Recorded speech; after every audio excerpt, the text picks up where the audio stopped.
यह कहानी एक छोटे से गांव की है, जहां एक लड़की, निधि, अपने जीवन के सबसे खूबसूरत समय में थी। उसकी जवानी का हर दिन कुछ नया महसूस कराता था।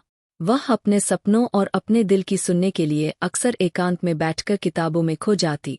लेकिन एक दिन उसका जीवन अचानक बदल गए।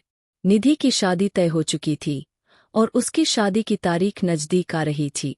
उसकी शादी से पहले के दिनों में एक लड़का, राघव, जो शहर से आया था, निधि के पास किसी काम से आया।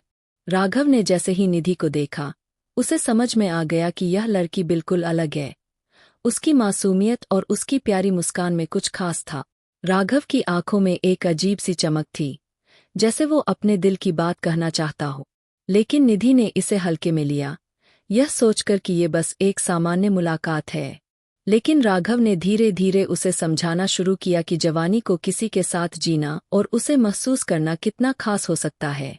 निधि को कभी भी किसी के साथ अपनी भावनाएं साझा करने का मौका नहीं मिला था, और राघव ने उसे एहसास दिलाया कि यह जरूरी नहीं कि शादी ही वह रास्ता हो जिससे आपकी जिंदगी पूरी हो। उस रात, जब वे एक साथ चांदनी रात में टहल रहे थे, राघव ने कहा, जब तक आप अपने दिल की सुनोगी, तब तक दुनिया के सबसे खूबसूरत रिश्ते आपके पास होंगे।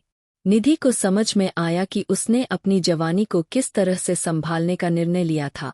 राघव की बातों ने उसकी जिंदगी को एक नई दिशा दी। क्या शादी के बंधन में बंधने से पहले हमें अपनी सच्ची भावनाओं को महसूस करना चाहिए? क्या यह जरूरी है कि हम अपने सपनों को भी जिएं?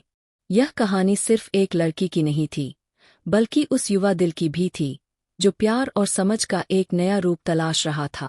आखिरकार, निधि ने अपनी जिंदगी के फैसले खुद करने का निर्णय लिया।